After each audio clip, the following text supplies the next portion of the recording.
Yo, what's poppin' out there, Moogles? It is the Schwantz27, and I am joined by my homie Magre. What's going on? Hey, Magre. Actually, that'd be me. Hey, Schwantz. Glad to be here. Glad to be doing this with you. I think we got a good show tonight. Yeah, so you might be thinking, hey, what the hell? These are the two people's names are on the screen. Why are they in the commentary booth? So let me explain what's going on here. So me and Magre, we had quite a bit of a an interesting race for our Elixir A pod this particular week. So we've already run this race, and week two has now been complete in the books for Ultros League. So we are essentially going to be reviewing what the two of us did for our race for this particular week. So I think this will probably be helpful to people that are, newer to Ultros League and are wondering how or what the different runner strategies there are out there in order to maybe, try some of these strats out on some practice seeds and improve their times and to do interesting things like that. And this is going to be a great race. I already know what the outcome is, so does Magre. So this should be a lot of fun. So yeah, this is something a little bit different. It isn't exactly a live race. It's kind of like what we did in Coliseum a little bit, right? Where sometimes we had races after the fact to mocked up like they were live. But in this case, we have the two of us who are in the race, but we're also commentating the race. So it's kind of a bit weird here, Magre. Yeah. So speaking of those racing strategies and what we're going to be offering to the viewers today, what are your thoughts when you're approaching a Season 3 Ultras League seed? So we know that there have been some changes. There's a new check added. There's a lot of discussion in Discord about dead checks. What does the Schwantz think about this? Yeah, so I've been, adopting some different ideologies this whole time. I mostly like to not get too carried away because there have been times where I've tried to just brute force through things and it's just not been working out for me. But at the same time, my idea overall is, if the seed is going to give you something, you take it and you make of it what you are, right? So you'll notice in this particular race, we start with some characters and some abilities that allow me to do something that most people I think would probably consider a bit risky. And we'll kind of talk about it, sort of as it's happening here. But in terms of Ultros League, we start with three characters, and our enemies are all level 6 to begin with. Now, I don't like to go too crazy with free checks right off the bat, because I don't want to have to run into enemies that I can't deal with. And I don't like taking grind fights at all. My strategy most of the time is start out with checks that have forced encounters in them. So this way, at least I'm making progress towards my Esper or character count without taking grind fights. What about you, Magre? How are your feelings on that? Oh man, some great points there. So I'd like to circle back to something you said a moment ago about just taking what the seed gives you. Mm-hmm. One of the things I tried to focus on in my kind of pre-race monologue was that everybody in my division was going to be racing the same seed. There have been some really, really frustrating seeds for me in the past 2 weeks or so, Mm-hmm. but when I know that everybody has the same checks available, the same characters, same abilities, it helps avoid some of that tilt that we can get caught up in these very time sensitive races. So just letting things go. If it's gonna be a dead check, it's gonna be a dead check. If you're gonna get Strago with control, you're gonna get Strago with control, and everybody will as well, right? It's Yep. fine. Just Zen, Wusa, whatever you got to do, and press forward. Yeah. As far as the scaling options, my ideal start is like probably 2 free checks before a fixed encounter check, Uh-huh. and that's that's hit or miss. I mean, it's more of a guideline. Right. I like to keep the Zen Thief in mind early if I don't have any characters with free checks as a possible available free check, and just kind of take it from there. I am not opposed to grind fights, but I'm not sure on that strategy. I'm not very solid on it. Yeah. Yeah. Um, it I did it a lot more in Coliseum because I wanted to do the Coliseum as the first thing before I took any checks. So my strategy was take off the Moogle Charm and do grind fights. And I actually I know I'm going to contradict myself a little bit here, but one or two extra fights makes a ton of difference for snowballing even later on, right? So Yeah, I think you're right levels about at the beginning of the game are very important. right. I think you're right about the Coliseum. I took grind fights every single Coliseum match. Of course, those flag sets had 2.5 scaling, whereas Yeah. Ultros League only has the 2.0 scaling. So it's a little bit more forgiving. And I think that's where a lot of racers are struggling because it was a very obvious requirement for Coliseum. Whereas in Ultros League, it's a little bit iffy. Sometimes with strong abilities, you can just get right into it. Or maybe with weaker abilities, it's still required. Yeah, so we'll see exactly what we're working with here in this particular flag set. The only other thing that I think that is sort of a common denominator over Ultros League seeds, as you said, everybody is playing the same seed, but when you're in like sort of a more heads up race or a 1v3 kind of thing where there's a smaller pool of people, you can get away with saying, oh, I'm going to try this really risky thing hoping that nobody else does it, and that's going to give me a big time advantage. With Ultros League, you are unfortunately going up against 7 or 6 other players in your division, and somebody's probably going to be doing some different variations of different strategies that you have in mind. So you're not going to be able to get that advantage there of trying something really, unless it's like super duper off the wall. Yeah, I'd agree with that. I've tried some of those strategies in like a tournament of the month setting where I'm just going to go to Elite River because maybe I'll be the only one and maybe I'll get the experience egg or the Merton Esper or something. But in Ultras League, my approach is definitely best check available. Sometimes that means the fastest check, the closest check, or the check that's going to be a guaranteed progression or Esper only check. But I just call that best check in my head, and I just go with that. Yeah, so let's take a look at what we've got here. So I'm going to queue up essentially the race, and unfortunately I can't get the audio of the race through to you on Discord. That's just the way that streaming OBS works, but the viewers at home will have it. And I'm going to do sort of a live track of this race, so it's kind of going to be like it's live, but we've already have played it before, and before I forget, I have to change my draft background, otherwise my video won't line up. So I think we're ready to go, so let's unpause this and we'll give it a shot. This is very loud though. Turn this down a smidge. That should be good. Alright, so we see right off the bat, we have Sabin with Throw, Locke with Magitech, and Terra with Sketch. So my thought process here, as soon as I see this, is we have great abilities, and I'm going to do as much free progression as I possibly can, because Throw will carry me through the beginning of the seed. So my strategy was do Narsh Weapon Shop, do Cave to the Sealed Gate, do Phoenix Cave, do Collapsing House, and then do Imperial Camp. That was my thought about this. What about your initial thoughts? In my pre-race monologue, Sabin and Terra were two characters that I specifically called out of a couple others. And I said, if I get Sabin, I'm going to start with 2 free progression checks and then go to Imperial Camp, which we have available.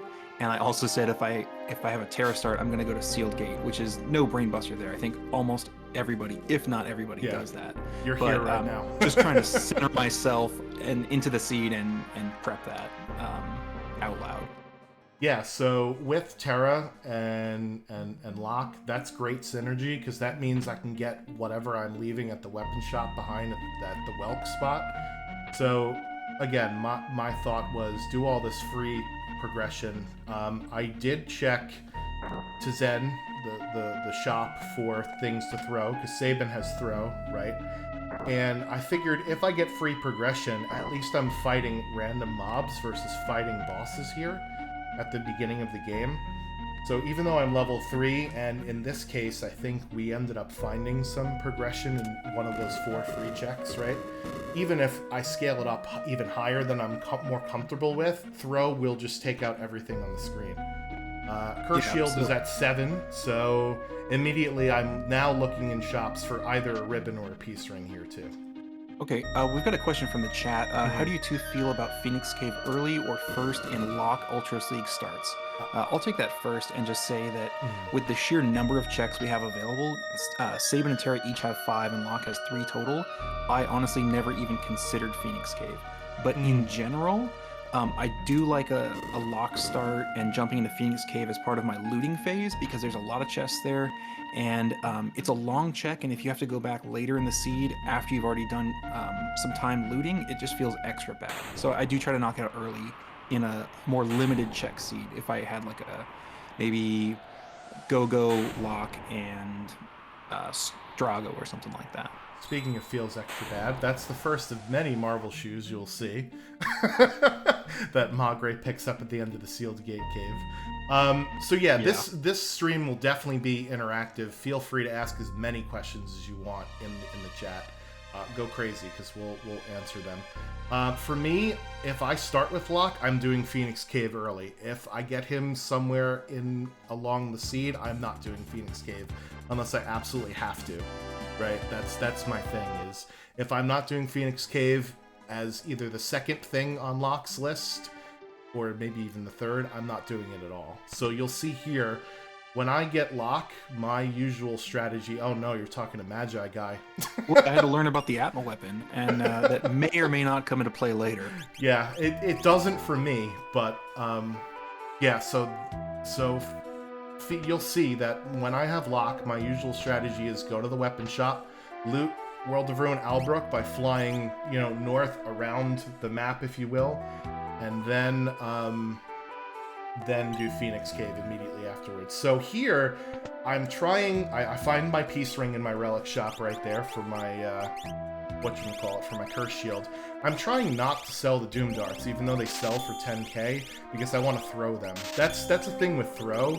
I try not to sell weapons when I have throw. I'll sell other stuff, right? And, Yeah, 100% on that. You'll see me as I go through my shopping phase. I'm a little bit cash strapped despite selling those Marvel shoes, and I'm resisting selling weapons, but I do have to let go of a few to buy some key items. Right. All right, so then here, continuing with the strategy, if I don't have Sabin, obviously, I would look into Zen for whatever's in here and then go into Phoenix Cave for Locke. But like I said, I'm doing as much free progression as I can because I have Locke with Magitech, which is essentially Bolt 2, Fire 2, and Ice 2, right? Right off the bat, you start out with that. And I have Throw, and that's why I went to the weapon shop here next, and I think there's Bolt Edges in here? Yeah. So I buy 10 of them, or 11 of them. 10 or 11 throwables is enough for most of the game, I find. Yeah, I like about that many, unless I'm starting with a throw character. If I've got them from level 3 on, I'll probably try to get 20 of each just to carry me through. Yeah. If you find them later, 11 goes a long way. So another question from the chat: jump into purchases pretty quick. So it depends. My mantra is, and there's Strago at the Collapsing House, so I already got character number 4 here. So my mantra with purchases is, how close is the shop in question to the overworld map? Which seems kind of an odd question, right? But if it's something I know I can come back for later and it's not very far into the town, I will come back for it later. If it's, say, an item in the South Figaro item shop in the World of Balance, I have to walk all the way through the entire town, get the item, and then walk all the way back out. So I'm more likely to buy it right then and there so I don't have to come back for it. I noticed that Bismarck has Magic Power +2. That was the Esper I got out of the Magitech or the Narsh weapon shop. I put it on lock right away because I'm going to beef up his magic power so those bolt beams, ice beams, and fire beams will hit like tier 3 elemental spells even if I don't find Celeste. And in this seed I didn't find Celeste, but I know that she was there somewhere, so it's very interesting to see how this plays out. And there's a lot of good equipment here in this Collapsing House, by the way. I pulled out a Minerva and a red jacket here. Wow, that is some great stuff. I don't know if you caught it on my screen or if you went to the Returners hideout yourself, but there were Super Balls for sale. Oh, and wow. They were roughly 10k each or so. No. So I was able to afford 2. Okay. And that gave me some extra confidence early on. I think normally I would just jump right into a dragon, carrying those 2 Super Balls, and then trying to use my other abilities to get me over the hump of that first dragon. But in this case, I'm already kind of preparing for the fixed encounter check, so I may deviate. Yeah. Well, what do you think about the change to Super Balls to make them more expensive in season 3? Does it make it so that it's a little more balanced where I never went to returners, so I didn't find them, right? So that didn't necessarily give you a huge advantage because they're more expensive than they are in previous seasons. Yeah, great question. I do like the change. I think that it's less of an automatic purchase now, and that's what I like about Worlds Collide is when the decisions are interesting. The same thing with doubling the price of rods. You can't just buy an entire stack from your early looting. You might be able to get a couple, which there were some rods for sale in one town at some point or another throughout the seed, but you can't just flood your inventory with them. So you have to sacrifice. Am I going to sell my throwables? Am I going to sell a high tier item? Am I going to sell some force armor or something like that to fund this one-time consumable? And so I like the change. Yeah. So well, you must have picked up Strago at some point, right? From Collapsing House, I would imagine everybody did in this seed. We'll find out. Okay. Well, he had 41 magic power, so I'm already feeling good about that. I'm thinking to myself, well, I'll get up to Sword Tech 6 with 41 magic power. That's pretty ridiculous. Yeah, as you're having fun in the Phoenix Cave, I just looted a ribbon out of the South Figaro basement, and this is before I've even been to World of Ruin Narsh, so I'm already in the mindset that I'm going to get myself a Paladin Shield, unless it's something crazy like maybe 14. You know what's wild? And this is great, because I didn't watch this whole race. I only watched like the beginning and the very end. I never went to loot South Figaro at all in this entire seed. I didn't have to, right? With all the stuff that I found. So it's interesting to see what was there. Oh yeah, there was a lot available. I completely skipped it, which is weird because that's normally the first thing you go do. But it's very rare that I'll skip. Oh, Thunder Shield, that would have been nice. Yeah, so looting this basement was very lucrative for me. Now I've got a character with Throw, I've got a character with Magitech, and I've got an Elemental Shield. Yep. And Terra's got pretty decent magic power. Yeah. So I've got 3 characters who are going to be very early on able to deal with whatever comes at me. And I'm feeling great about the start of the seed right now. Yeah. So I don't know if you saw it. I don't know if you went to the Phoenix Cave or not, but there was a dragon horn in a chest there, and that's going to come back into play in about... Oh, crap. I didn't start the timer. In about, like, 20 minutes from now. So... No, hold on. Let me see how long we are in the seed, and you can talk for a second while I figure that out. Yeah, you did miss looting a free dragon horn in South Figaro World of Balance in I think the first or second chest or barrel that was available. So I also picked one up early. I'm doing a little extra looting. I found snipers for sale. Looks like Locke can equip them. Found some pearl rods and fire rods. Could only afford one fire rod, unfortunately. Yeah, there you see me go back and check the equipability on the sniper just in case. That comes into play later. The Esper in World of Balance Zen was like over 50,000. I think it was like 55. Yeah. And after buying Super Balls and some other things, I'm just cash strapped. So I'm filing that away in the Remember for Later bucket. Okay.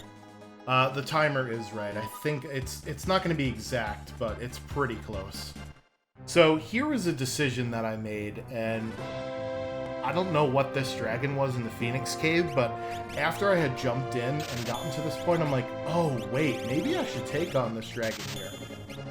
Sometimes I will see if that chest is accessible, and if it's not, I just go back up. But that was easily accessible. I don't know what that dragon was. If it was a storm dragon and I had bought all those bolt edges, I might have been key to take out that dragon, but I was like, you know what, that's too risky. There's no, Plus, I'm not going to get levels on Strago, who is the most important for levels in Sword Tech. I could have switched my party to have Terra be the person on her own.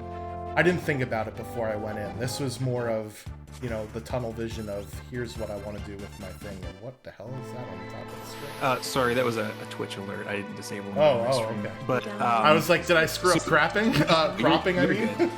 But speaking of bolt edges, I went to the airship shop and found both bolt and fire edges for sale right on the airship. So that's a huge pickup early on.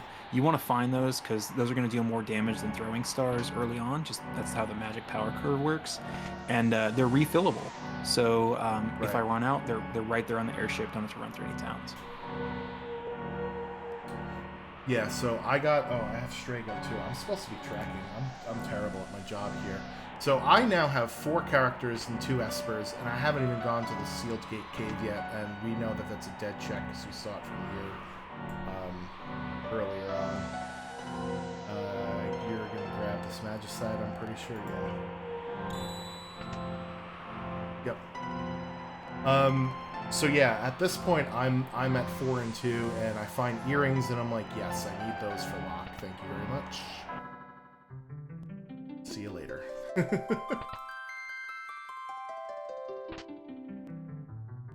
Oh, thank you. Yeah, Maugray just sent me a message and said timer never started. Yeah, I got you. All right, looks like you found those rods, but elected not to go for them. Maybe you're poor as well. I'm going to peek this monster in a box, which I see that you did not do after I get geared up. So let's see what's in there. Yeah, I had no reason to at this point. My strategy was use Magitech with Locke, use Throw with Sabin, Sword Tech with Strago, obviously, and then Terra was going to be some sort of either magic or big sword thing. Right. Yeah, I can appreciate that. I just like that this one has a save point literally right next to it. So you can peek and reset. It takes about 10 seconds, and you get some intel, and maybe that gives you a leg up later if there's Minerva's stealable from Pugs or something like that. Yeah. All right. So I know you said there was a Thunder Shield in South Figaro. I just saw an Ice Shield in here.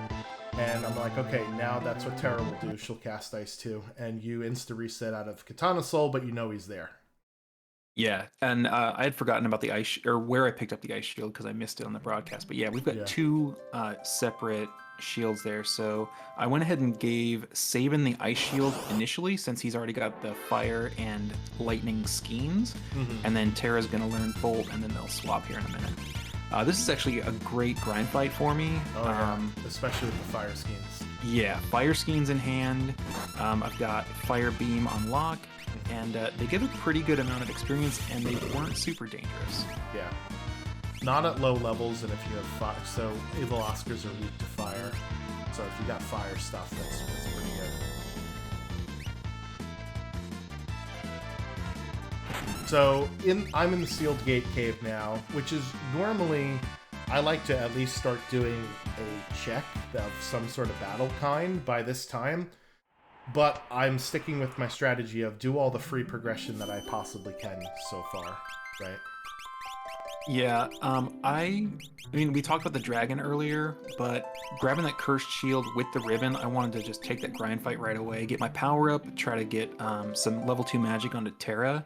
And those Evil Oscars gave so much XP that I'm already level 10 after one fight, so I'm thinking I'm good now. Let's go do some battle. Oh my god, get out of the menu. It's horrible watching yourself back. I'm so critical. I thought about going to Collapsing House there, but then I remembered I had Sabin with me, and I didn't want to do that, so I just diverted over to Dragon Town. Okay, so with the Super Balls, you said I'm doing a dragon here. Is that your usual play for, I want to do a dragon with Super Balls? Opera House is super accessible. I'm a huge fan of the Narsh dragon, though, especially if you have warp zones. You can get the dragon and the check right next to each other, and there's a save point there if anything happens, like you run into the dreaded blue dragon or white dragon, and they just AoE you down at level 3. Right. Feels real bad. If I ever wipe at Opera House Dragon because of that, I immediately just go to Narsh and try that one instead. Oh, and this is good for you too with the fire schemes. Yeah, I didn't even reach for the Super Ball since he's weak to fire. Yeah. So kind of same in the last fight. Dear God, 2,200 damage already. So yeah, remember how I talked about I hate doing grind fights? This is the exception here at the Cave of the Sealed Gate. I'll see what this mob is. And it was giving me 10 magic points, so I'm like, you know what? Let me fight 2 fights. Terra learns Ice too. This way she's useful in whatever the first battle is that I'm going to actually do. And then I continued on my merry way through here. And you gain a ton of levels and learn all those spells here. And there's your first dragon. Yeah, and you got an Atma weapon too. Exactly, was the Atma weapon. So immediately I'm thinking, all right, I've got Terra and I've got Locke. They're both natural Atma weapon users. If I don't upgrade Magitech to Tech Missile, Locke's long-term play is going to be Paladin Shield plus Atma Weapon, which is just an absolute great combo. Oh, yeah.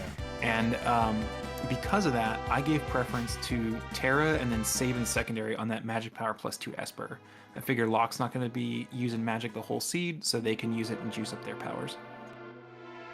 Yeah, that makes total sense. I went for I'm not gonna find Celeste. Let's figure out something to do with Locke anyway. So I kept the Magic Power plus 2 Esper on him for a while until I think he was like level 60 Magic Power or something at some point. And I'm like, okay, at this time that stuff is hitting like a level 3 spell. Let's go ahead and put it onto Sabin, who was just throwing elemental stuff at people. You know. Yeah, I don't know if the viewers caught me do a double take and double back into the World of Balance weapon shop there, but I saw invis edges there, and in an emergency, those can be calmness protection because those will put the vanish status onto your thrower. So I like to get 2 of them for 2 reasons. 1, in case I find Go-Go, and 2, in case of some kind of, snafu with my invis status and I have to rethrow it. So I like to pick up 2 of those if I have a thrower. So here's me being an idiot and forgetting to put the peace ring on my cursed shield user that I moved off of one to another, and he just ice beamed himself to death. But on your screen, I want to talk about this because this is the new boss in season 3, right? It's Marshall with 2 random enemies, and I like how these enemies are not necessarily Lobos; they're randoms. I hate retainers though because they will instant kill you as their death counter. So you see, I'm so scared of him. I actually throw a super ball at him to try to get him off of me. Yeah, and the worst part is if you kill them at the end like you just did, your 2 dead people don't get the XP, right? Yeah. So learn from me and do single target damage. You can kill one of them and then bring a party member back. Yeah. Also, PSA, you can Marshall is susceptible to being doomed or instant death. So I think I tried that in this run, and I'm like, oh, that does work. Okay, that's fun to know.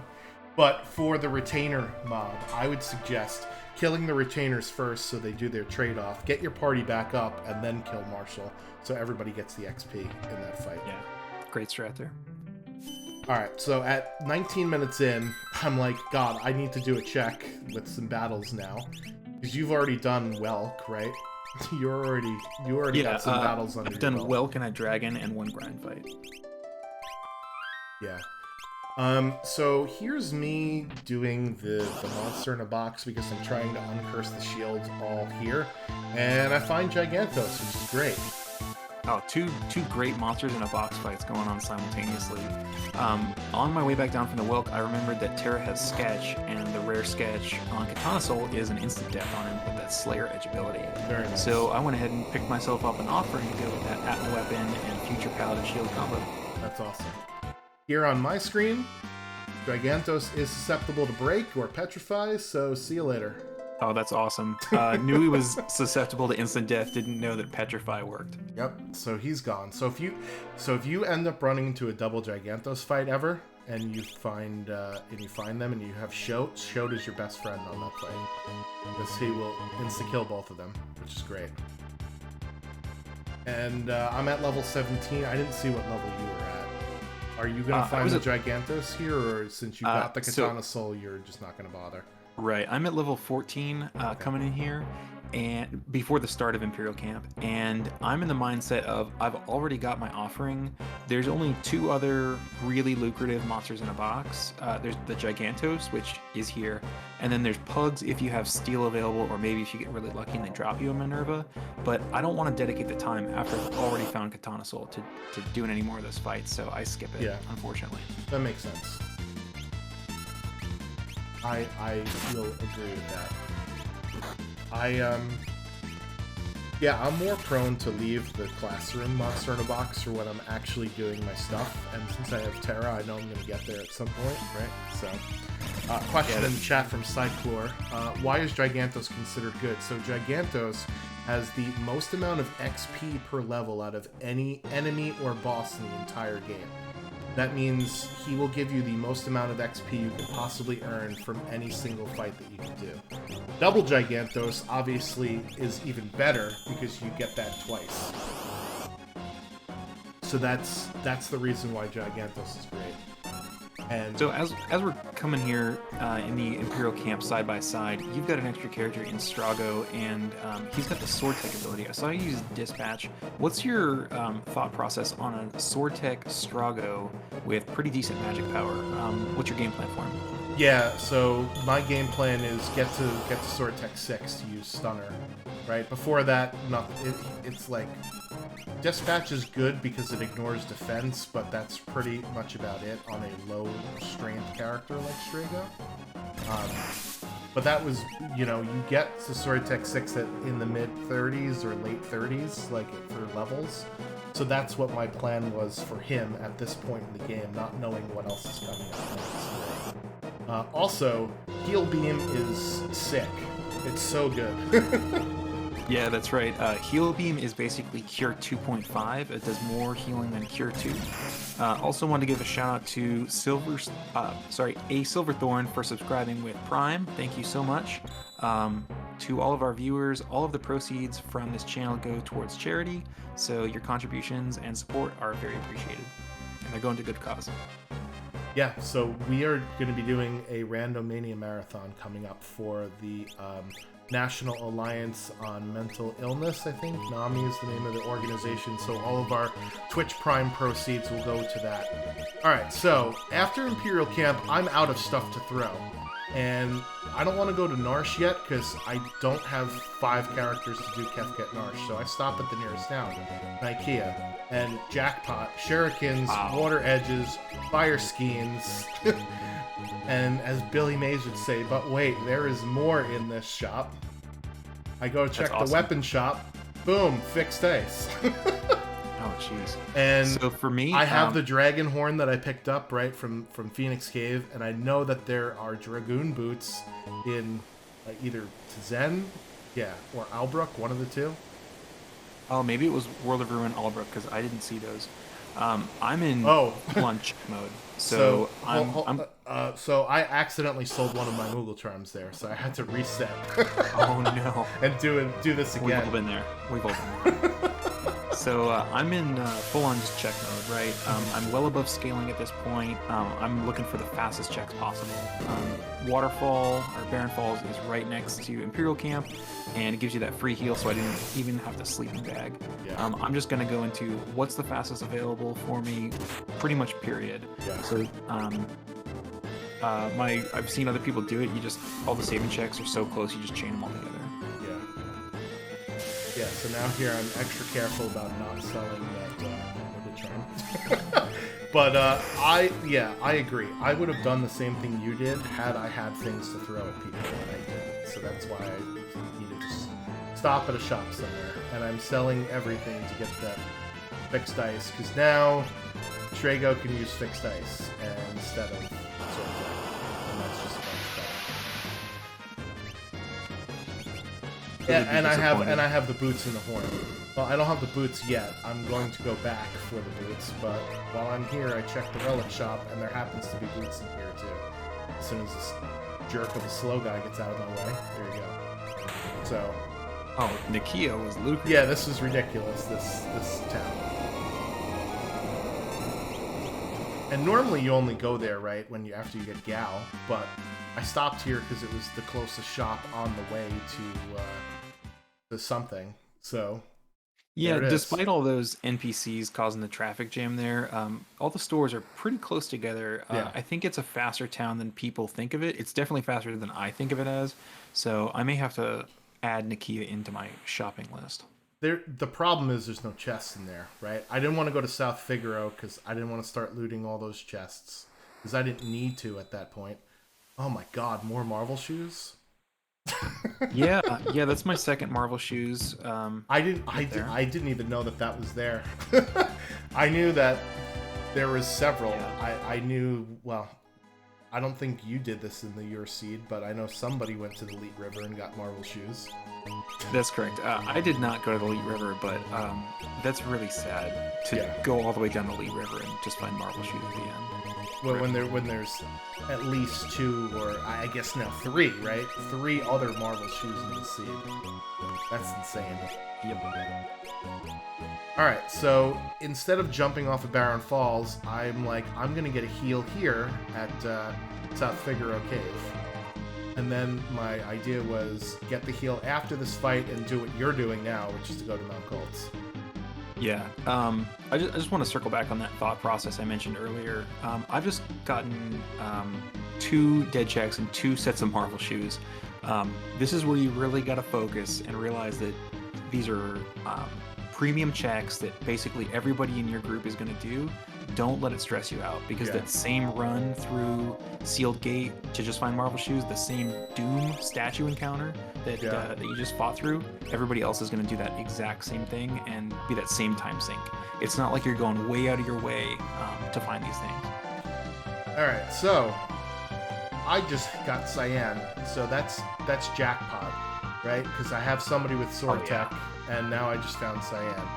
I was like, can somebody else wear these? Can Cyan use the fixed dice? Because if so, then I'm subbing out somebody else, but unfortunately not. So Strago is going to be my fixed dice jumper still until I go through Dream. How about these bosses so far? We've got Retainers, we've got Doom, and now Atma, like Toilet Atma. Yes. I didn't actually go to Barren Falls, so I didn't see Doom, thank God. By the time I got back there, the only checks I had or rather, I had my 6 characters at that point, so I'm like, I'm not going back there, right? Yeah, that makes sense. But yeah, this is... The bosses in the sea were pretty bad. Yeah, thankfully that magic power Esper on Terra and the throw ability on Sabin carried me through, but Atma can be really nasty with that AoE. Locke has decursed the shield at this point, so we've got that out there, and then the force armor from too, right? Yeah, I've got that weapon in the bag. I'm not using it right now, but oh look, Marvel shoes. Oh my God, how about that? Yeah. So at this point, you have just had, is it 2 dead checks in a row or 3 dead checks in a row? It's 2 in a row, but 3 total. 3 out of 4. I've done 4. Right. Yeah. So at this point, right, you had talked about not getting angry, not getting tilted.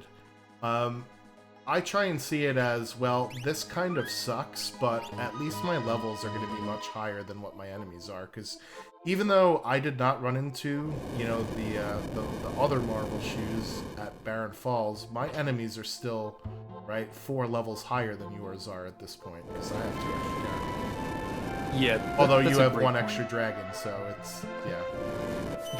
The scaling works in your favor for dead checks. You get the levels, but the enemies don't. So that thought also gave me a tiny bit of comfort when I looted my was that 3rd set of Marvel shoes right there? Yeah, my 3rd set of Marvel shoes. That was my only solace, is that, okay, I'm way stronger than these other enemies. And you'll watch Sabin throw a bolt edge here and just absolutely obliterate her.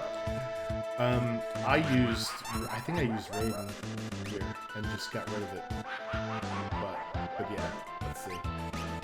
Did you have the magic power +2 Esper on him too? So my approach was Terra gets first shot at the magic power Esper, and whenever she needs to learn another spell, Sabin would inherit that and get kind of second priority on it. Because I thought that he would transition to throwing stars and shuriken and weapons towards the end of the seed. Right. Which is kind of the natural transition of a throwing character. Yeah. Alright, so now I'm in Narsh because I have 5 characters. So I don't know about you, I do like the change to Kefka at Narsh, where it warps you back down to the bottom at the end of it. However, I still don't like going to do Kefka at Narsh unless I have 5 characters, so I can get a full party to all of the XP, etc. I gotta interrupt real quick. I don't know if the viewers caught it, but out of spite, I just equipped Marvel shoes onto Cyan because he didn't have any spells for earrings. So I'm like, I'm gonna get some use out of these dang Marvel shoes, okay? We're gonna go fight a boss with Marvel shoes. Well, you know what's funny? The Marvel shoes might come in handy later in the run. A little foreshadowing there. But, we'll see. But, okay, so I don't know if you found them, because I don't know if you went here, right? In the World of Ruin Narsh? World of Balance Narsh, rather. I shopped in the Relic and Weapon shop in Narsh. Well, oh God, I forgot about this boss too. Yeah, goddess. So I did not want to do either Zozo Tower or Mount Zozo yet because I did not have warp stones, and I just found them here in. Oh yeah, there you see me using Doom on Martian and going, hey, I didn't know you could do that. Nice. Shouldn't have done that because, oh, if you sketch Retainer, you get trade off, but then Retainer also trades you back off. So it's just like, what are we doing here? Nice little Mexican standoff there. Yeah, so advice, always kill the Retainers before you kill the Marshal in that fight. I learned it the hard way. So I've switched Locke over to Atma Weapon now. It's a little bit early. He's not going to get full benefit out of it, but I just want to get things set up and going. We're mid-20s. He's going to be doing okay damage. His magic power is really low because mine hasn't had the plus 2 magic power Esper, so it's probably about equal, but I don't have to mess with it in the future now. Yeah. So I continued up to Kefka at Narsh and you didn't, because you did the Whelp check a lot earlier than I did. So if you have Terra, do you still go up to Kefka at Narsh even if you do her check, or does it depend on like when you do it? Or do you still just not like going all the way up there ever? So for me, I'll go do Kefka at Narsh if I have Terra and 5 characters, because I don't want to miss out on any experience. Or I'll do it after a Mog check to get back down the mountain, no matter how many characters I have. Although I will try to delay it until I have some more. And basically, I'm still kind of holding off on it towards ladder checks. I don't like an early Kefka at Narsh. Yeah. So here I screwed up again and put the wrong party in 4. I put Strago by himself by mistake, so I had to reset again. A lot of sloppy mistakes. So, clean up on your sloppy mistakes, people. Yeah, there you see me refilling on Skeens because I ran low also, but really nice to have him on the airship there. Yeah. Well, that's a shop that most people don't normally check, even though it's right there, right? And yeah, maybe, I think maybe I we check need to it more than do it more often, you know? Because you also do get a heal down there, right? So if you're like, hey, I'm hurt from a battle and I don't have any sleeping bags or tents and I don't want to fly all the way to a healing bucket, just go in the bottom.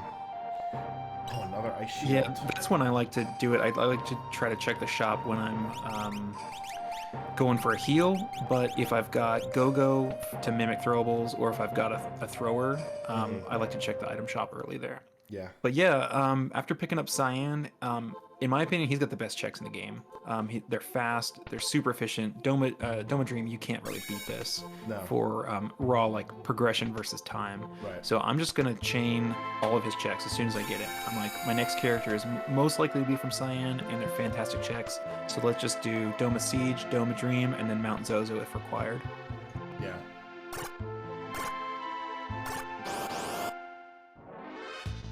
Yeah, plus you get a heal after you do the Dream, and you get a heal after you do Doma Siege, so that's a nice yeah, great points. 1-2 combo sort of thing here.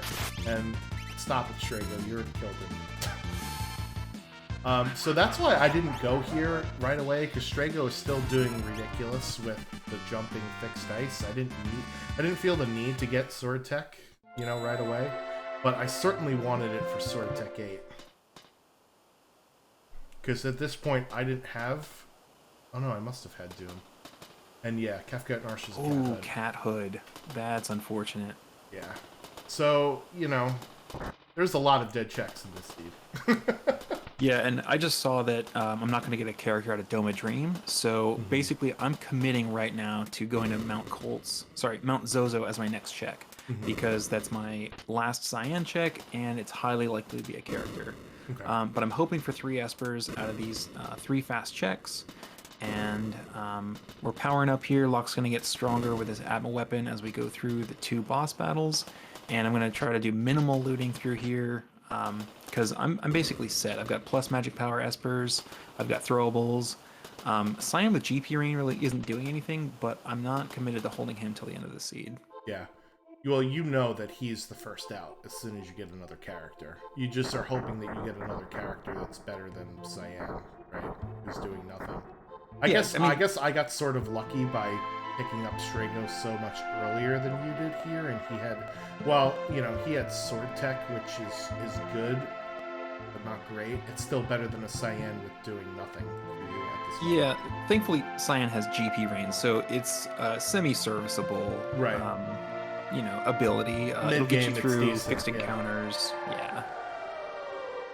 Alright, so I have Paladin Shield, Minerva, and 2 Ice Shield. So I have Merton Protection, but I don't think we have Merton on our Esper yet. That's pretty awesome. I've looted 2 Ice Shields, a Thunder Shield, and I decursed the Curse Shield for the Paladin Shield, so I also have full Elemental Protection. Nice, and you're at level 27, and I'm at 26, so we're basically just really similar at this point. Yeah, interesting that you've caught up. It might be the difference in the scaling that allowed you to catch up to those levels despite me doing the dragon and you not. Yeah, so let's talk about that a little bit. When I thought about the strategy of, hey, let's do all this free progression and I will still kill stuff with throw, even if your enemies are higher leveled, that also means they'll give you more XP, right, if you kill them. So it's kind of a risk-reward sort of thing there, where, yeah, your enemies are going to be harder, but they also will give you more experience. So you don't necessarily have to fight more battles just because you're under-leveled. You just have to fight the right ones, and that's where the risk comes in, Yeah, or maybe those battles take a little bit longer, but they reward with more experience. Yeah. Let me ask you this, though. In the Ultros League format, where you're going up against 6 or 7 other competitors, they're all doing the same seed, but you get to drop 2 of your lowest weeks. Are you more likely to take high risks, or are you playing more conservatively and trying to average out your best times? Yeah, I don't usually take that crazy of risks. Last season was a bit of an anomaly because I knew I was going to miss 2 weeks, so I couldn't take any risks, right? Because I knew I was going to miss 2 weeks when I was away on vacation, so I had to play my 6 straight. And but you do get to drop 2 weeks, and I see that as, if I'm going to be risky, I'm going to be doing it in the final battle and not in the seed, itself. Yeah, that makes sense. So great quality Espers coming out of the Dream. We've got Fire 3, and I think we also got Ice 3 on one of the Espers. Mm-hmm. So looking forward to powering up both Sabin and Terra as full-on magic users now, to go along with my Lock, Atma Weapon Offering, and then Cyan is just kind of holding down the fort. He's holding the Moogle Charm for us, which is extremely nice of him to do, because we've got earrings loaded out on Terra and Sabin. Lock's got his hands full, so somebody's got to do it, right? Yeah. Well, the nice thing about getting the tier 3 elemental spells, because remember how I talked about Bolt Beam, Ice Beam, Fire Beam? That chest I just passed was a Flame Shield. Yes, it is, and you'll see it in about 2 minutes. The ones that are right on the way in here, I probably shouldn't check them, but I just couldn't pass them up because they're literally right in your path. They're literally I was just trying right to be there. So disciplined. Yeah, I'm really trying to be in just go faster mode right now. Yeah. But those ones that are on the path, I didn't resist. It's the right move to not to get those chests at this point.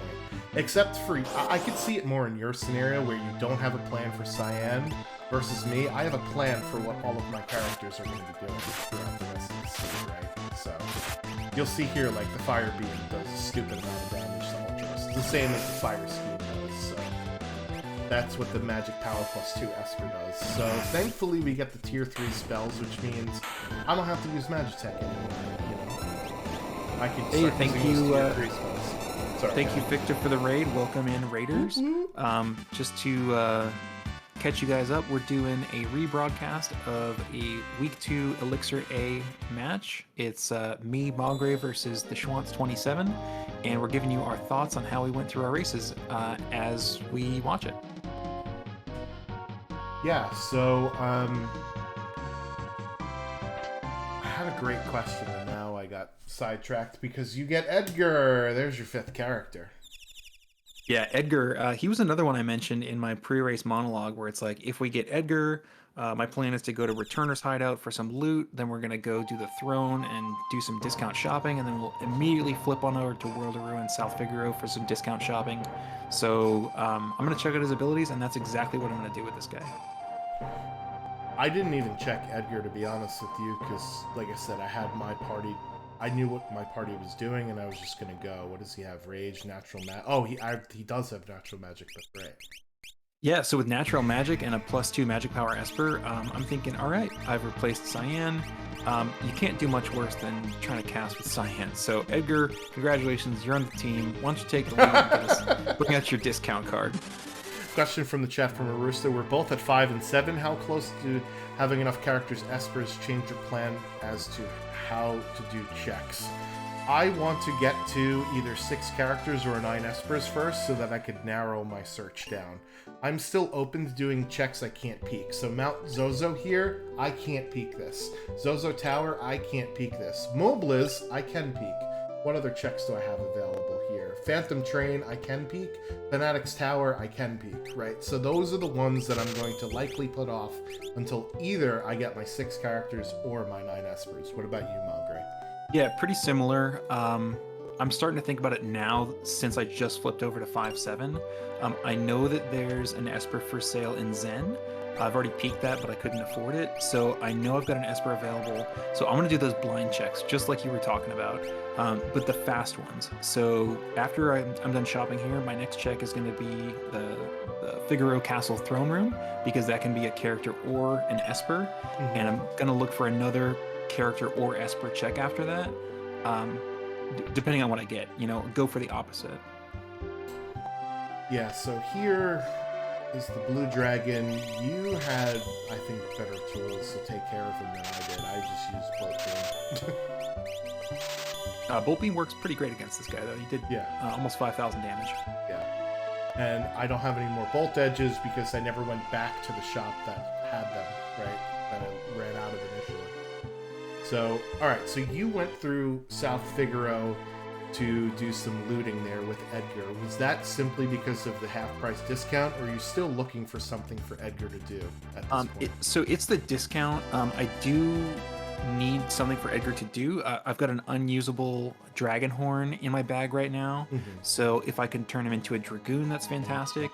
I didn't have any Atlas Armlets or Hero Rings, and luckily I looted one, so I can throw that Hero Ring onto Locke.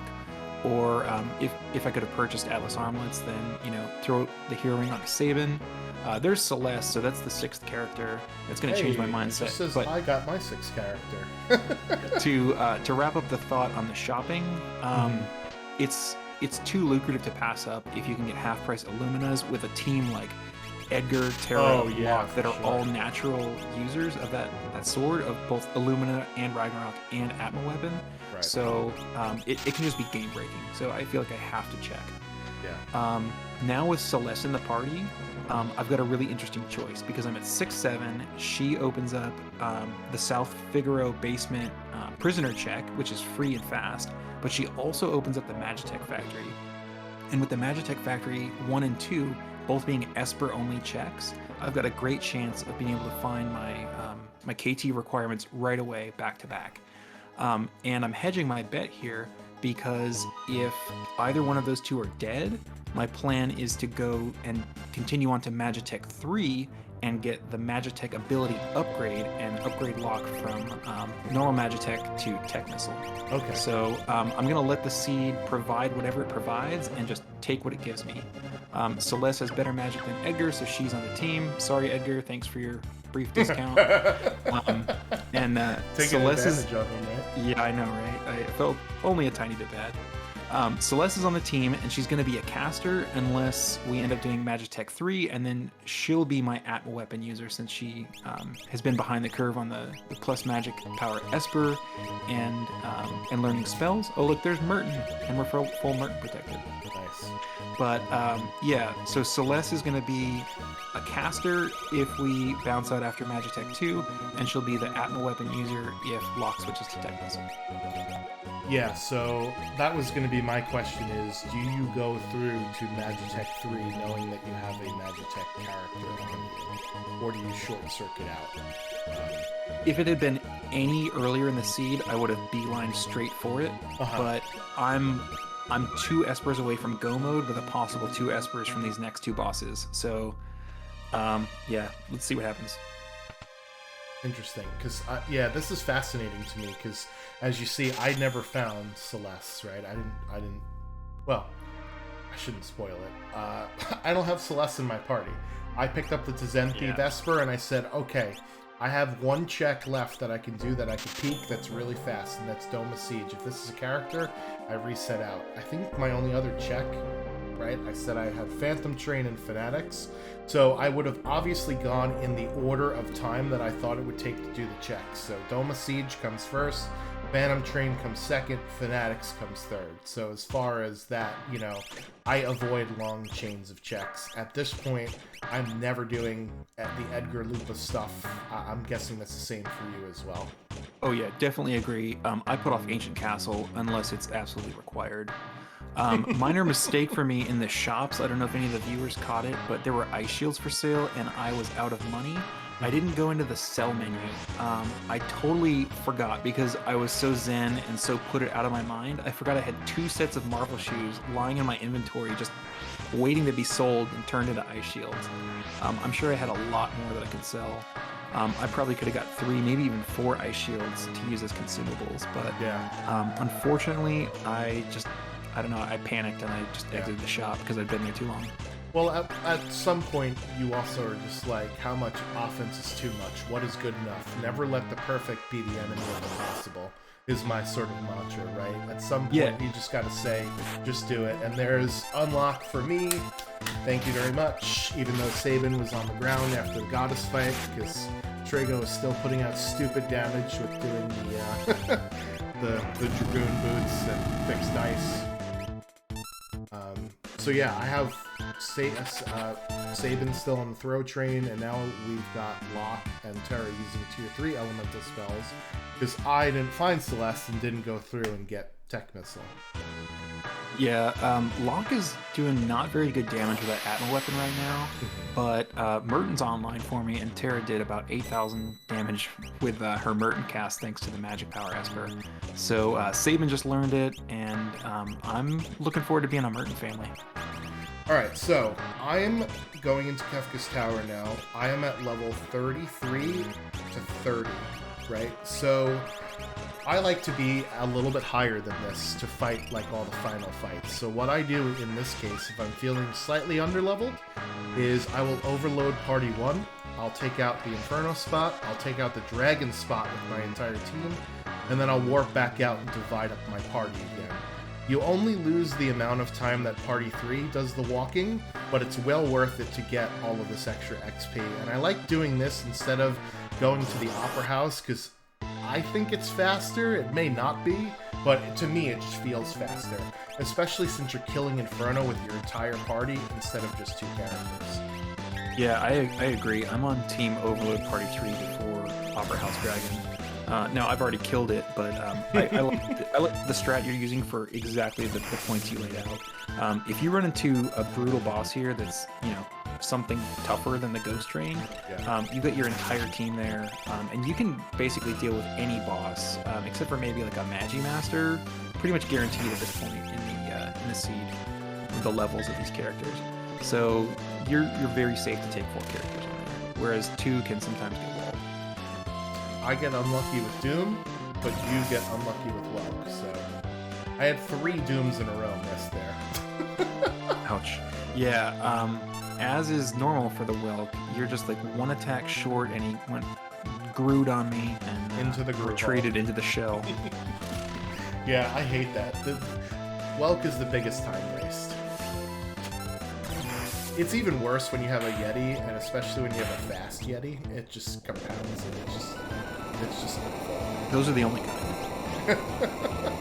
Alright, so yeah, I'm taking my third party here, and we're going to do this other dragon. I don't even bother flicking the switch for that chest, because I'm going to warp back in anyway.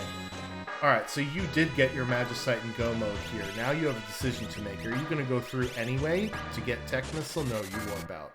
Yeah, I was basically committed to the either or strategy and just letting the seed dictate. If it gives me 2 espers, it's time to go. If it gives me a dead check, we'll go get tech missile. Yeah. But I'm in go mode. I've got 2 casters that already know Merton. I can teach Merton to Celeste in the tower, and then I've got an offering Atmo weapon. Although he's not super strong, he's a solid character in his own right. That makes sense. So you're in the tower, about 3 or 4 minutes behind me. Anytime you go into the tower under an hour, it feels good. Yeah, I'm feeling pretty happy, although I'm not happy with Locke's damage. Like, Atmo weapon user, you want to be hitting, maybe 6,000 damage per turn at this point, and he's a little low, so I'm going to look to get him some extra experience in the tower. Oh look, another Minerva that I don't see. Alright, so nice. Now after doing the strategy of doing the Inferno spot and the Dragon spot, my party is now level 36 and 35, which is much better than 32 and 30. Right, so... Yeah, I'm also entering the tower at level 32. But it looks like you split up your party already. Yeah, and the reason I did that is because I put Locke in the third party. He's going to get to fight those 3 bosses and get the most XP possible, or at least we hope so, based on random boss placement. And then the other 2 are casters, and level will help them do more damage, but it's not going to be as dramatic of a difference as it will for the physical damage characters. Now, they do have a +2 magic power Esper available that can narrow that gap, but I figure if I just get Locke as much XP as possible, Terra's already doing over 8,000 damage with Merton. I don't need to worry about it with her and Sabin. Yeah, that makes sense. For my party, I split it up similarly, but for different reasons. Locke and Terra have been using magic. Thankfully, on one of these Espers, there it is, Ifrit has Flare, so if I run into something that I need non-elemental damage, I at least have learned Flare. Locke has not learned Merton yet, so that's why I put Merton on him, and why I put these 2 in this party, right? Because I like to split up my party into, can at least one person in each of the 3 parties deal with something like a Tritok, a Magimaster, where you need non-elemental damage, right? So I have Strego with the fixed dice and the Dragonhorn. I have Sabin with Throw that could deal with non-elemental damage and defense ignoring damage, and then I have these 2, right, as with Flare. So that's kind of, what I do to divide my party down. Yeah, that's good insight on the non-elemental damage. I usually try to consider that, but I didn't in this case, and that's just because I didn't have the same tools available that you did. You had the sword tech user, you had the fixed dice, and basically I've got elemental casters. I did learn Meteor on a couple people, and at least Celeste knows Flare. I don't know who else knows it at this point in the seed. Looks like Locke does. Yeah, but he's already got the Atmo weapon. I got lucky on my Doom, so that saved me a little bit of time. Yeah, so that's sort of how I divvy up my KT party, is make sure at least one person in each of the 3 parties can deal with something wild, right? And usually that means, non-elemental or defensive melee damage. Right? So obviously you can't guarantee that in every scenario, because this is a randomizer after all, but that's at least my goal here. So that's why I split up my party in the manner that I did here. So for me right now, I'm remembering Locke's really pathetic damage against that Kefka fight that I had in the Magitech facility, and Celeste still hasn't learned Merton yet. So I'm thinking, hey, we'll just pop in for a quick dragon. I've got an Atmo weapon user. I've got Celeste. This should be easy, right? No, opening Quake. Okay, this is gonna be a slog. Yeah. You just know it when you see that. Yeah, thankfully I had my full team, which meant Ice 3 for my casters, and Water Edges, of which Dirt Dragon's weak to. So the Water Edge did 6,000 damage, and my Ice 3 did 4,000. So this was a one-turn dragon for me, but if you can't kill him in one turn, it gets an underlying real fast. Yeah, so that's what I thought it was going to be, and it turned out not to be, and I'm kind of regretting it right now. I'm honestly considering resetting out, because the save point was only about a 15-second walk away. Yeah. And I thought that Celeste had tier 3 magic, but we got unlucky with the bosses, and so she didn't learn magic. And the first fight where we got 25 magic points, she had the magic power Esper on. Okay, now Locke's dead. I'm kind of panicking. I'm thinking about resetting right now. Yeah. But you know what? I really need the levels on Locke, and I'm just gonna commit to it, right? I want the levels. He's gonna do better damage if we get him up. So let's just slog through it, and we'll see what happens. Yeah, so perhaps it would have been worth a reset and hope to not get an opening Quake there, but that's one of those things where it's hard to feel out, right? A reset or not. I think resetting is probably more often the correct situation than people realize. Right. And maybe that was the correct case here, because this fight has dragged on way too long at this point. Yeah. This has taken twice as long as I would have liked, and I'm still not even done yet. Yeah, we got small lightsaber there. That's never good. The tiny, sad lightsaber. Oh, man. So yeah, my Locke has 68 magic power now, so that bolt beam is almost like a bolt 2.5, you know, sort of level. Yeah, this was big though.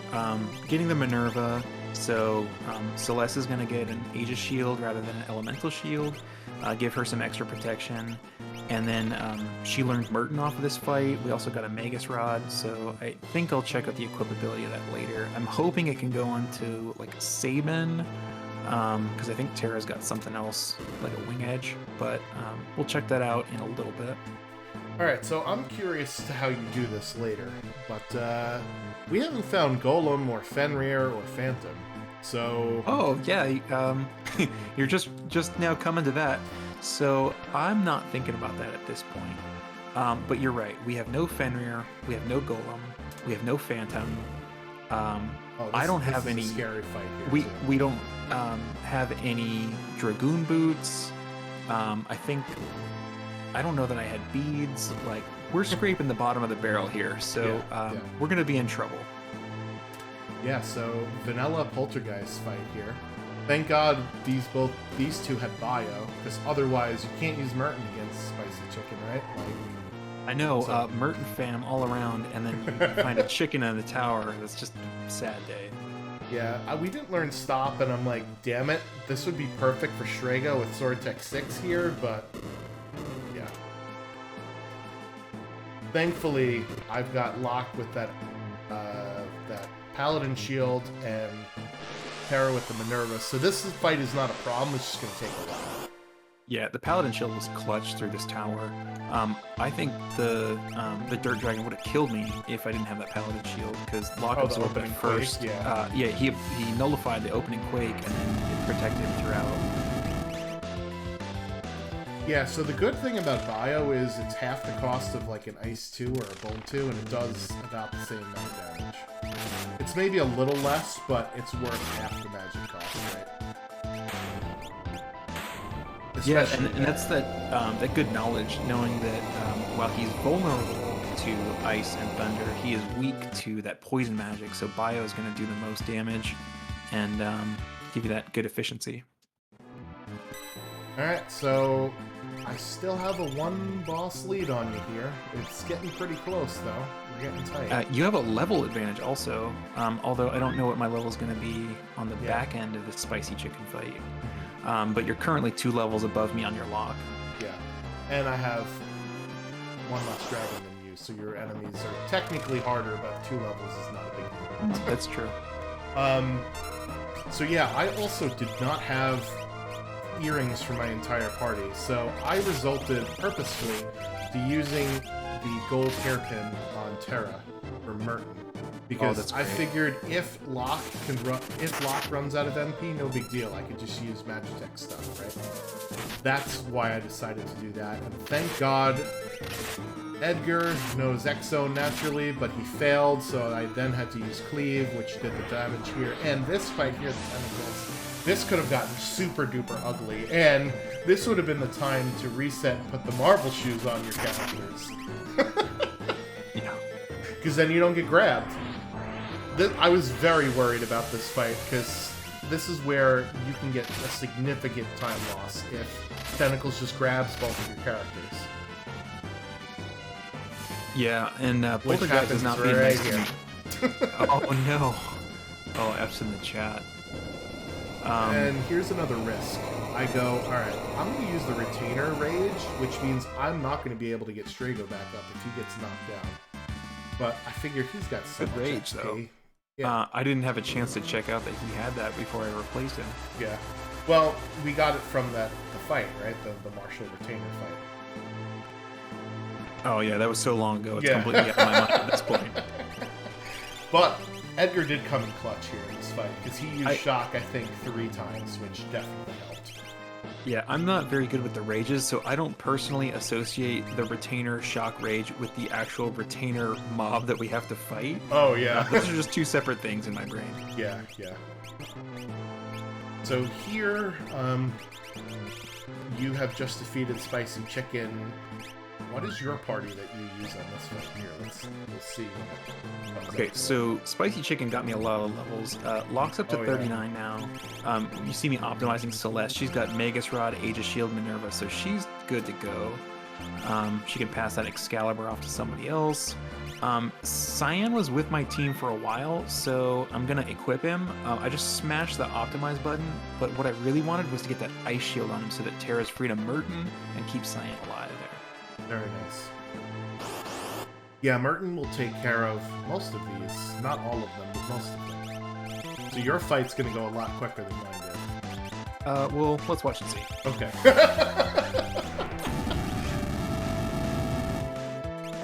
Very cool. Yeah, so now we get our last fight, and I have Sabin with whoever my other character is. Oh, Cyan. Yeah, hot tip. Merton is your friend in the technical fight. Yeah. Yeah. And there goes Ultros. Yeah, Merton will work except on that last one. And there you go. That was a much faster fight than mine. Yeah, and if you have trouble remembering the elemental weaknesses, the one that doesn't die to fire, obviously, he's weak to ice. So yeah, bottom left is fire and instant death, bottom right is ice. Alright, 104 on the dot for me, and you're one boss behind still at this point. Oh, jeez. Get it together. Hurry up. Get it. Let's go. Get out of the menus. Stop looking at these crappy espers. Just go. Well, we have to figure out, we kind of alluded to it earlier, we have the espers they gave us to seed are garbage. I think I found Raiden and Palador, and that's probably it. I wonder if there's a Bismarck appearance on Tier 1 here. Because I probably left it on a character, and the Fist on Tier 1 is weak to water. So that'll be interesting if we see that. As I was doing my my Esper equipment there, I did see that Palador is available. Jump is, hey, Mom, can we get commerce protection? No, we have commerce protection home. Your commerce protection home is Palador. Yeah. I wanted to make sure that Sabin had it because Terra's my top tier caster and Locke is my offering user. So Sabin's going to be that next man up to cast Palador. And as kind of an added bonus, I can give him the invisible status with that Invis Edge. So if I can take one turn, make him invisible, and then cast Palador the next turn, when he's the first one down, he'll still be invisible. At least I think that's how it works. And that's my thought process as I'm equipping all my characters. Alright, so final fight for me. Sabin just gets attacked by Slip Hit. That is going to come in very prominent later. As you step on the switches a minute and 45 seconds later or so. So you're behind me by a minute 45 to start the fight. Oh, there it is, Bismarck. There it is. I told you it would happen. Man, look at how much damage that did too. That was great. The Fist is weak to water, so just Water Edge and Bismarck. There you go. It did more damage than Merton. Just FYI. That's great. Isn't that awesome? So yeah. Every time I see Bismarck, I just can't help but think of Fail Whale. So yeah, I don't know. That's who he is in my mind. Yep. All right, I'm dealing with Tier 1 already. Come on, catch up. I know. Oh, so much time menuing in Kefka's Tower from my part. Alright, so on tier 2, I don't know if you found it. I don't have access to mute, and I have instant death from cleave, and I know we have doom learned. But this is going to be more difficult than usual because we do not have mute, which just makes it more annoying because magic's casters take up time. Where we're going, we don't need mute. We have Merton. You're going to Murtown?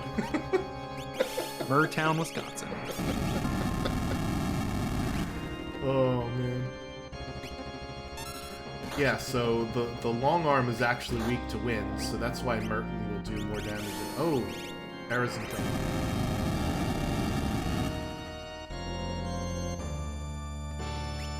Yeah, I did not find good armor for most of my team, with the exception of the Force armor on one. I just think Terra's wearing the Force armor, but that doesn't give you good physical defense. And then the Minerva I picked up in the tower. So they are hitting me pretty hard. I've only got Heal Beam there on lock, and then I've got Tier 2, right, which doesn't really get the job done when you need to do AoE. No, it's good if you use single target, but not multi. Yeah, you're right. You're absolutely right. Yeah, so I'm single targeting the Cure 2 to try to pick people back up. And then I'm going to try to go through my bag of tricks and see what we got. I'm trying to get some extra damage on these, the right arm and head, so that we can make sure to avoid those death counters as I attack with lock. But yeah, primarily going to be a Merton team. Although I don't have a whole lot of ways to get back MP because I liquidated my elixirs for Super Pulse early in the seed an hour ago. Yeah, well, I told you what my plan was, is if Locke runs out of MP, he's using Magitech, and Terra has the gold hairpin.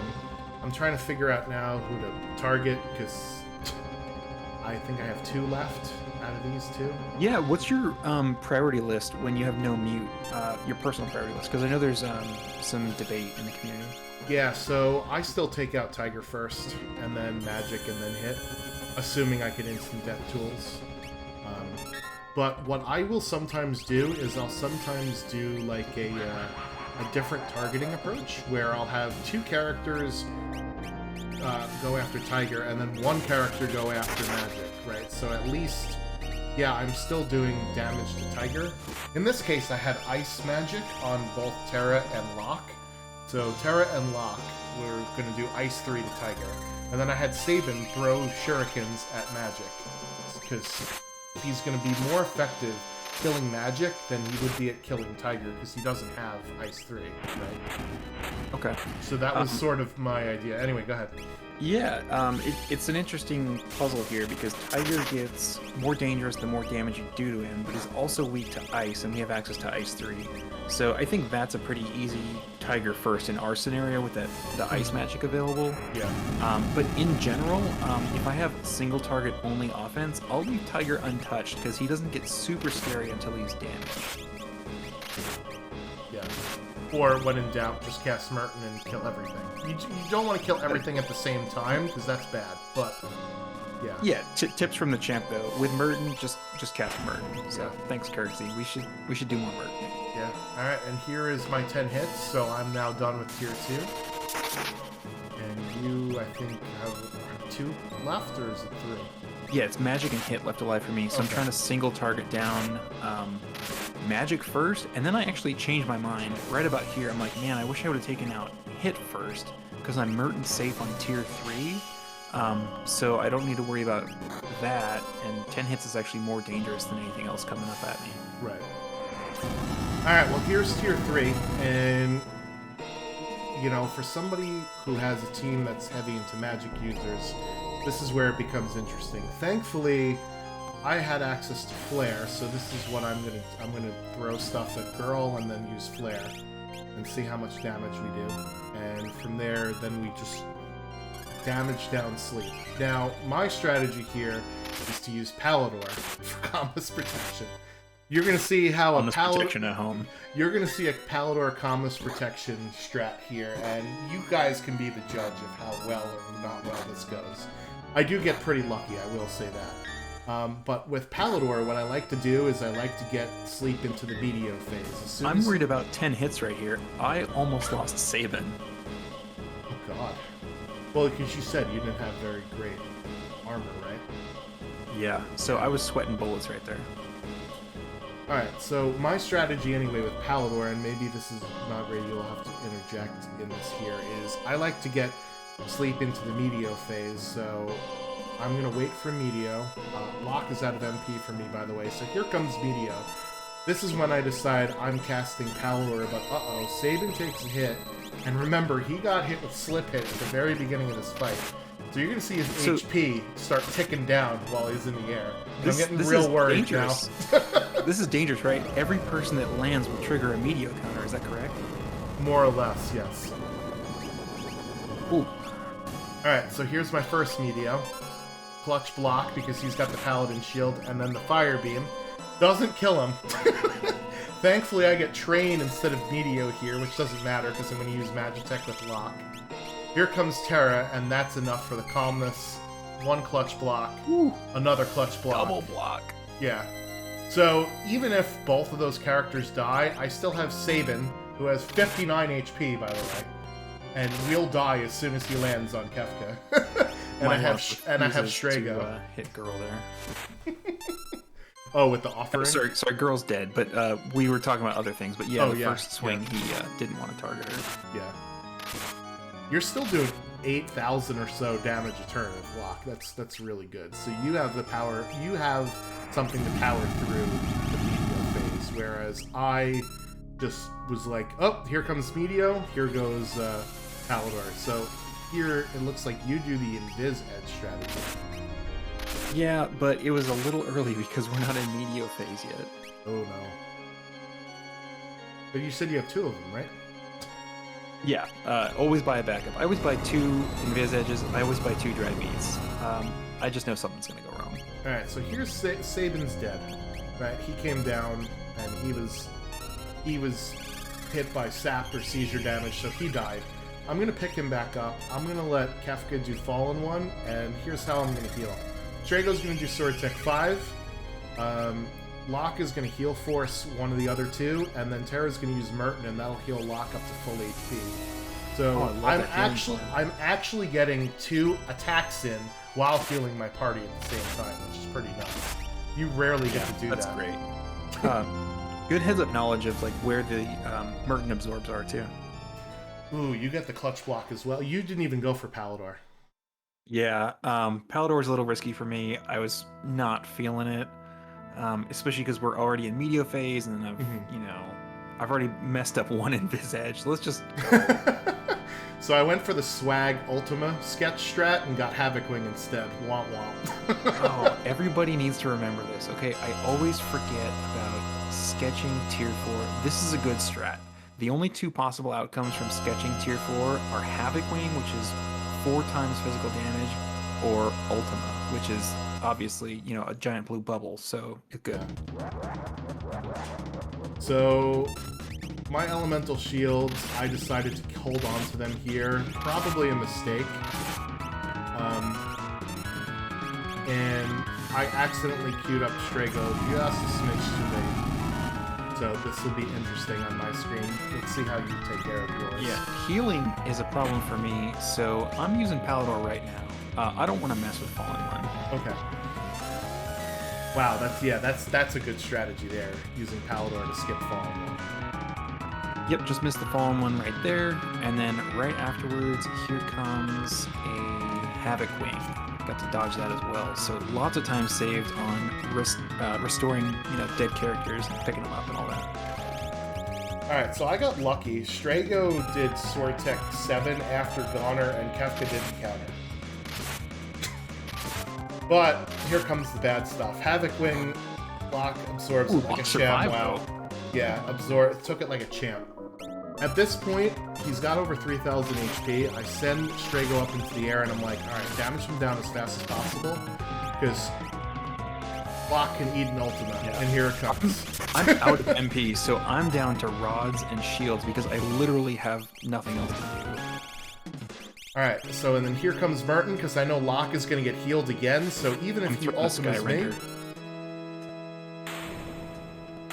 Look at that. Wow.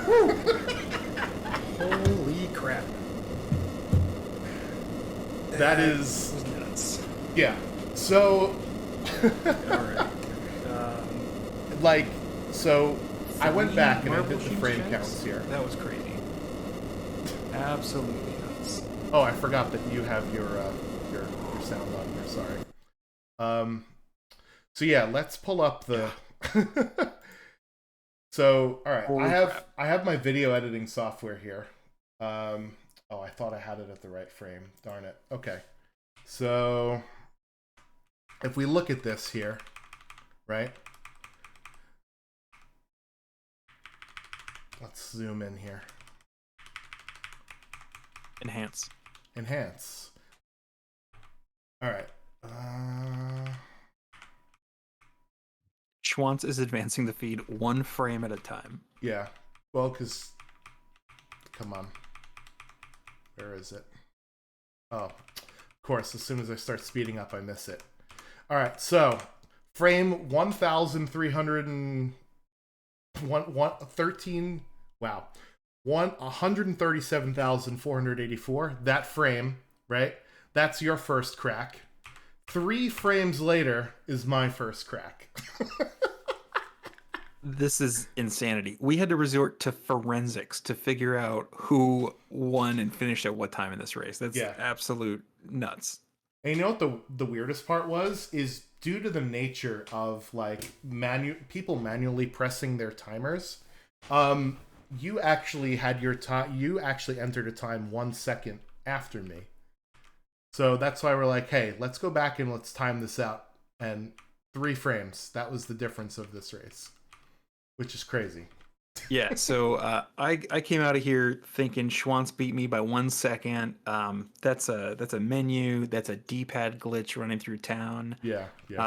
That is disappointing. Although I'm super happy with this time. This is a personal PB for the season 3 flag set. I haven't had another seed faster than this, and I think it's less than a minute off of my season 2 PB. So I'm super ecstatic. And it's just disappointing to get beat by 1 second. But then Schwantz comes in with the forensics and finds out that it's a 3 frame difference. So I am more than happy to tie with the Schwantz 27 on week 2 of Ultros League season 3. Yeah, GG. Actually insane. That was awesome. I felt really good, and you didn't run your race until later. So when I entered my time, I was like, all right, well, I beat all of the people so far. So I'm hoping that this time will stick. So it's pretty gnarly. Yeah, it's too bad you couldn't catch my race live. You would have been sweating bullets. Yeah, for sure. It's funny because you do have you did turn your mic on afterwards, and you're like, "Oh my god, I lost by 1 second," and that sort of reaction is pretty funny. So go check out. Go check out that. Oop, that's the wrong command. Go check out Magre's past run if you wanna watch that. But it's also interesting how we took pretty different strategies in this one into the final battle, and we ended up with essentially the same time here. Yeah, we got exactly the same time. We're not splitting it down into microseconds. It's 3 frames. 3 frames. Right? You can't even do that math. So, yeah, I love that about Worlds Collide, right? We took completely different paths. You found Strago. I never went back for him. It was just never the right time for me to go do Collapsing House. I mean, there probably were times where I should have or could have gone. But I was on the Cyan check train, right? I knew I was likely to find a character there, so I didn't need to be messing with other checks. And then I just found a very logical path through the seed that worked for me. And yeah, look at that. 2 completely divergent paths, 2 different offense strategies, 2 different gearing strategies for the various characters, and identical division winning times. It's crazy. Yeah. Well, if you consider, I mean, I stream my runs or record my runs at 60 FPS, but even if it's 30, right? If it's 30 FPS, the difference of 3 frames is what, like we just had somebody do the math in stream. 50 milliseconds, yeah. There we go. Yep. If you're at 60 FPS, yeah, it's 50 milliseconds, which is pretty insane. So, but yeah, so it just goes to show you that you could have two different ideas about how the race is going to finish, and I certainly got lucky in some cases and unlucky in other cases, right? Me getting Strago early on in the seed, and then getting you know probably not towards the end of the seed, the fixed ice and Dragoon Boots Dragonhorn, but definitely in the middle of the seed. There were certain fights where he just Strago came down and did quad nines, and that was it. That was the end of the fight. Like the Goddess fight was super easy for me, whereas you had struggled through it, right? Yeah, Kirksey calls out your Doom misses on the train, unlucky. Yeah, Yeah. but double calmness block, lucky. Oh And yeah, I my I my also got the calmness. single calmness block, so That whole Palador strat was super duper lucky because Locke missed the Meteo, and then instead of getting Meteoed after doing Fire Beam, only got trained, which for him not a big deal, right? Because he had Magitech on him, and then Terra came down, and that's when the calmness triggered, and luckily Locke blocked it twice, right? So it's one of those things where yeah, I definitely think I got very very lucky in this race in certain aspects of it, because yeah, Margaret, you blew through the tentacles fight so much faster than I did too, you know, um, and yeah, but I mean, I avoided doing Barren Falls dead check. right, and I struggle with that dragon in the tower. Yeah, yeah, Certainly luck all around. Rando's gonna rando, and right. that's kind of what keeps it interesting. On any given day, pretty much anybody can win, and it keeps it exciting. Yeah, yeah. That was yeah. Watching it side by side back is so much cooler now. It makes the race so much because at first it's like, oh, it's a 1 second difference. You don't understand like what it is until you actually watch it. And like I said, we had completely different. I don't want to say completely different routes, but pretty different routes and strategies because you found characters I never found, and I leaned into things that you didn't get to do. Right? You didn't get Sword Tech with Strago, and I didn't get Celeste. Although, if we would have found Celeste earlier, I think that would have been a much different case, right? Yeah. So, some takeaways from our strategy there is that, hey, hot tip here, throw is good early. Oh yeah, If people haven't discovered throw yet, I was, baptized in the ways of throw for the Shadow Week and Coliseum. It's just amazing early. But take a couple free progression fights, ramp up that scaling, catch up with some grind fights or a fixed encounter check, and then you're off to the races. Take your quickest or best check available, and let the seed provide. Take what it gives you. Don't try to fight the seed and force your way into one strat or another. Just take what you got and go with it. If it gives you a bunch of dead checks, maybe you take those to the auction house. If it gives you a bunch of power, lean into it and double down on it. yeah, yeah. I completely concur. So after watching, the differences, are there things that you're going to do maybe differently? I think that this strategy of running up the free progression didn't really hurt me in this seed. So maybe I might do it more often where normally I'm more cautious about it where I'm like, okay, only take one or two free progression checks because if you take more than that, you're going to be in trouble. I didn't really get punished here for that, and maybe that's just due to the nature of the fact that we had Sabin who had Imperial Camp, which is a forced encounter check instead of a boss check. But I might be pushing my luck more often with free checks. What about you? I think in general, I like what I did. This is pretty much executing exactly what my game plan was and not having to deviate from that too much. But if I had to run this seed again, I might lean harder into that opening dragon by taking an additional free check, maybe going and finding some money for the Zen Esper or something like that. Mm-hmm. Because I did have the Super Ball start, and you can't say enough about how strong of a starting option that is. I think I might consider doing the party overload in Kefka's Tower if I had realized that not only was Lock weak on the physical, but that Celeste also didn't get her tier 3 magic. If Celeste had tier 3 magic, that dragon fight would have gone much differently. I thought I had one character that was weak, and I actually had two characters that were, handicapped. I'll put it that way, in their abilities. They were, characters in progress Right. that eventually became great, but they were not ready for KT on their own. So maybe a party overload strat would have actually saved me time in that scenario. Yeah, because you definitely wouldn't have had as much struggle with the Dirt Dragon as you did for sure. And luckily it was Phantom Train, of which, yeah, I got unlucky with my 3 Doomcasts that missed, but still, that's not a very difficult boss, right? Whereas if it's a more difficult boss, maybe your mileage may vary on that a little bit, right? So Yep. cool, cool. Well, Magre, congratulations on your first place win in in last week's race. It's Thank you, awesome. and congratulations to you on your first place finish in week 2 of Elixir A.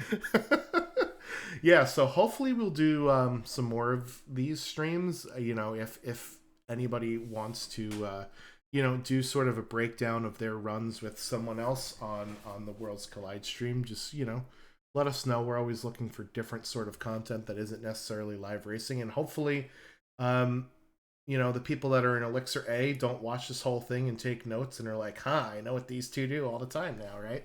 But hopefully for the Yeah. newer players, this will help out with what, our thought processes are with playing the game. I'm certainly not I don't want to say not an expert, but I'm certainly not the best runner in the community, but hopefully I have some knowledge I could pass on and learn.